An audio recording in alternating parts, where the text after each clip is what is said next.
সম্মানিত ভিউয়ার্স, আসসালামু আলাইকুম। আজকে আমি আপনাদের সাথে এখন যে বিষয়টা নিয়ে কথা বলবো সেটা হচ্ছে আমাদের হাতের ফোনটি যদি আমরা কোনোভাবে লক ভুলে যাই সেটাকে কীভাবে আনলক করতে পারবো। আজকে আমি আপনাদেরকে যে ভিডিওটা দেখাবো সেটা হচ্ছে গিয়ে আইটেল ব্র্যান্ডের একটা ফোন।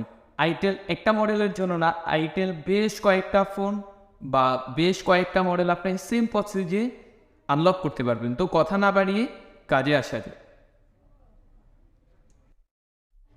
প্রিয় ভিউয়ার্স, এখন আপনারা আমার হাতে যে ফোনটি দেখছেন, ফোনটির মডেল হচ্ছে গিয়ে আইটেল ভিশন 1 প্রো। ফোনটিতে লক ভুলে গেছে, যার ফলে কাস্টমার আমার কাছে নিয়ে আসে।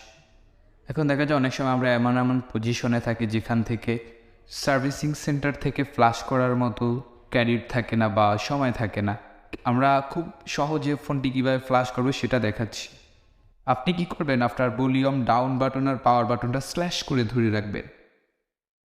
বেশ কিছুক্ষণ ধরে রাখবেন যতক্ষণ পর্যন্ত না আপনার সেটা রার হচ্ছে, কারণ আমি ভিডিওটা ফাস্ট করে দেওয়ার কারণে আমার ফোনটি চালু হয়ে যাবে। কিন্তু আপনার ফোনটি এত সহজে চালু হবে না, আপনার থেকে অনেকক্ষণ দূরে রাখতে হবে যথাযথভাবে যতক্ষণ না পর্যন্ত এই লোগোটা আসে। এখন দেখতেছেন যে আমার ফোনটা রিসেট করার মুডে চলে আসছে। এখান থেকে আমরা কি করব, ওয়েব ডাটা ফ্যাক্টরি রিসেটে ক্লিক করব, পরবর্তীতে ফ্যাক্টরি ডাটা রিসেটে ক্লিক করব।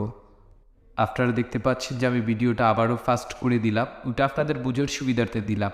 সেম আপনারা এখন আবার ওয়েব ডাটা ফ্যাক্টরি রিসেটে ক্লিক করবেন, ফ্যাক্টরি রিসেট ডাটাতে ক্লিক করবেন। এইভাবে 3 থেকে 4 বার করবেন। করার পর যেটা হবে, আপনার ফোনটা ওই নর্মালে রিবুট মোডে আসবে। রিসেট মোডে আসার পর আপনি যেটা করবেন সেটা হচ্ছে কি, আপনার ফোনটাকে রিবুট সিস্টেমে ক্লিক করে ফোনটাকে রিবুট করে দিবেন। করে দেওয়ার পর একটু টাইম অপেক্ষা করবেন। অপেক্ষা করলে দেখবেন এরকম নামটা আসবে। এরপরে যথাযথভাবে আপনার সেটটা চালু হবে। প্রিয় ভিউয়ার্স, যদি আপনি আমার ভিডিওটি দেখে উপকৃত হয়ে থাকেন তাহলে আশা করি লাইক ও কমেন্ট করে সবসময় পাশে থাকবেন। আল্লাহ হাফেজ।